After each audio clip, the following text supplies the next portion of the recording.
So let's see what the Epicureans felt about that. Okay, it says I'm gonna go to this page right here.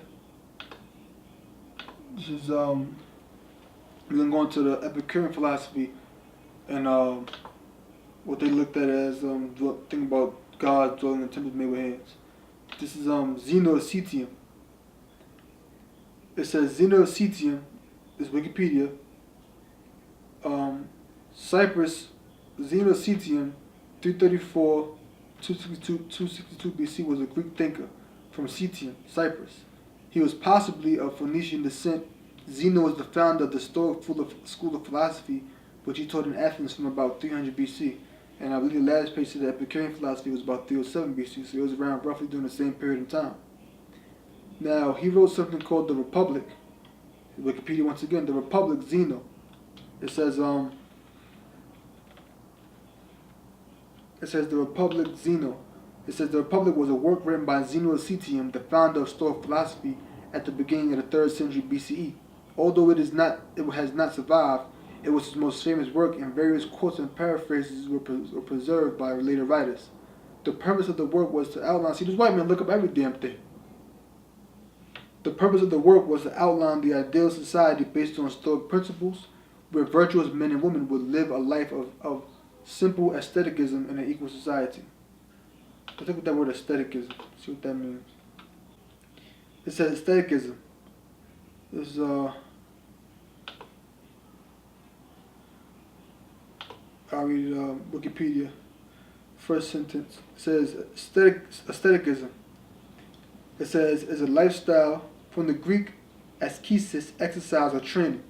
It's a lifestyle characterized by abstinence from various worldly pleasures, often with the aim of pursuing religious and spiritual goals. So they're saying the way of being a good Stoic, the way of being a good Stoic, and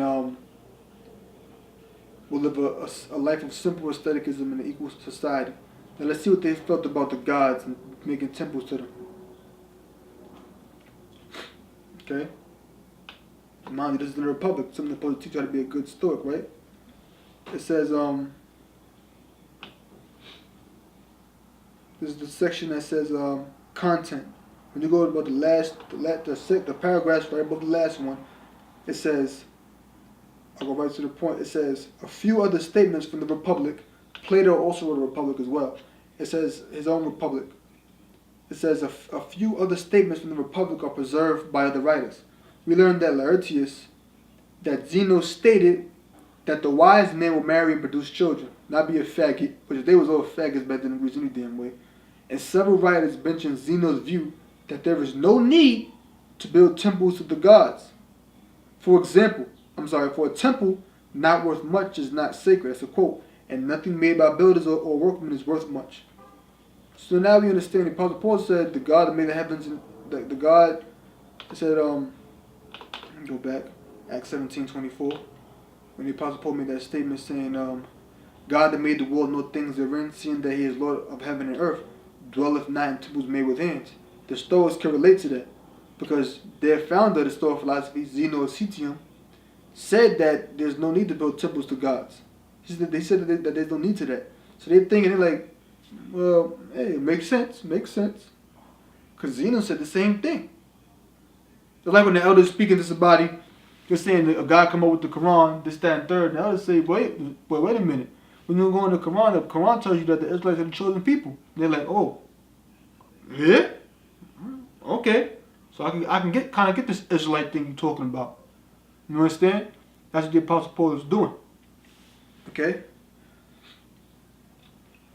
Now, you had a man named Plutarch. Plutarch, it says, later name, this is Wikipedia, Plutarch, later named as becoming a Roman citizen, Lucius Mestrius Plutarchus, was a Greek historian, biographer, and essayist.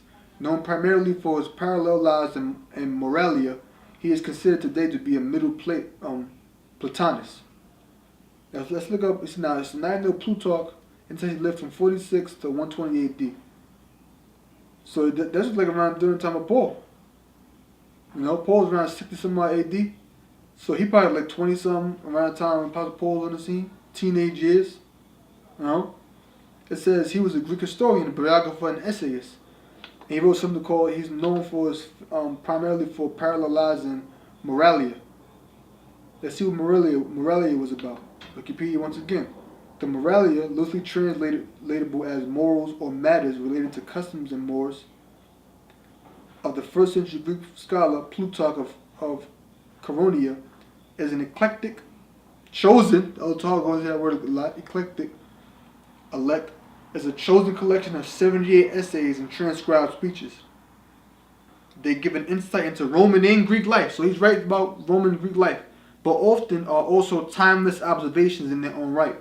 So what you can observe of Roman and Greek life. Many generations of Europeans have read or imitated them, including Michel de Montaigne and the Renaissance humanists and Enlightenment philosophers. Now let's see what he wrote on this Moralia, right? It says Stoic self-contradictions. So now he's talking about the Stoics in this Moralia, because it mentioned Roman and Greek life, right? It mentioned that. Now, wasn't that the Apostle Paul in Greece, Athens, at this particular time, on Mars Hill? It says Stoic self-contradictions, 1034. Chrysippus, again, let's see who Chrysippus is.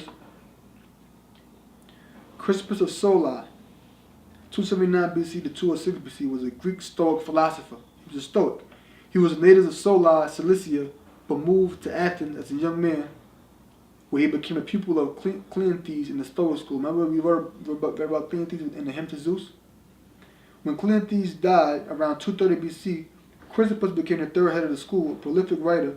It says Chrysippus became the third head of the school, a prolific writer. Chrysippus expanded the fundamental doctrines of Zeno of Citium, the founder of the school, which earned him the title of second founder of Stoicism. So now you know that Chrysippus was a Greek Stoic philosopher, right? And he was a pupil of Cleanthes. And he wanted to become a head of the school after Cleanthes died. So with Plutarch, this Greek philosopher, this Greek writer, right? This Greek historian, biographer, and essayist, where he's writing in his Moralia, speaking of giving you insight on Greek and Roman life, he says Chrysippus, a Stoic philosopher, who was a pupil of Cleanthes. He said Chrysippus, again, by writing in his treatise on rhetoric, that the sage will speak in public and participate in government just as if he considered wealth to be a good, and reputation and health likewise admits that the Stoic theories are impracticable and antisocial, and their doctrines unfit for use in action. Moreover, it is a doctrine of Zeno's not to build temples of the gods. So Zeno of Citium said, don't build temples to the gods. Because a temple not worth much is also not sacred, and no work of builders or mechanics is worth much. We read that on Wikipedia. The Stoics, while applauding this was as correct, the Stoics said, yeah, that's right. Zeno of Citium said that, our founder. The Stoics, while applauding this as correct, attend the mysteries in the temples, go up to the Acropolis. Although their founder said, don't make temples to gods, right? The Stoics wound up going up to the Acropolis. They said, what's the Acropolis? We go back. We did this before. Back on Wikipedia, Acropolis of Athens. The Acropolis of Athens is an ancient citadel located on the high rocky outcrop above the city of Athens and containing the remains of several ancient buildings of great architectural and historic significance, the most famous being the Parthenon. So the Parthenon was there. And the Parthenon is a temple on the Athenian Acropolis, Greece, dedicated to the maiden goddess Athena. So on the Acropolis, they had a lot of different idols up there. They had idols of different gods up there. Okay? On the Acropolis. Different temples up there. Okay? So he said, these Stoics, they was applauding that that's correct, that you're supposed to build temples to God. But he's saying they attend the mysteries in the temples and go up to the Acropolis, do reference to statues, and place wreaths upon the shrines. These are works of builders and mechanics. Those are works of builders and mechanics, just as Zeno said, don't build a temple to God because they're the workers of mechanics. Those are workers of builders and mechanics. Yet they think that the Epicureans are confuted by the fact that they sacrifice to the gods, whereas they themselves were confuted by sacrificing their altars and temples, which they hold do not exist and should not be built. So they was out there sacrificing and so forth and pressing wreaths upon shrines on idols at the Acropolis, though their founders told them don't do that. So they was going on doing that. It was going against their own commands. So the reason why Paul said that was because he said, dwelleth not in temples made with hands, because that means you had to have Stoics there in Athens that was doing that during the time of Paul. These specific Stoics could have been doing that during the time Paul could have seen it with his own eyes. So he wanted making that statement, as well as not only making that statement, condemning them against their own philosophy that they believe in, because their own philosophy said don't do that, but also Yahweh Shem Yahshua dwells not in temples made with hands. So you understand that verse. So Lord willing, begin to maybe the next one or two verses might be probably like 30 minutes long, but then after that we should be finished with it, Lord willing, through the Spirit, because the next verses aren't really much to go into, in regards to a lot of history. And I'm going to try to shorten it up. Lord willing, we try to shorten it up. Lord willing, we try to shorten it up, make the shows a little quicker, So with that, I'm going to close. I'm going to say, all praise to Yahweh Shem Yahshua, that belongs to the elders of GMS. Shalom to the brothers there pushing truth and sincerity. And with that, I'm going to say, Shalom.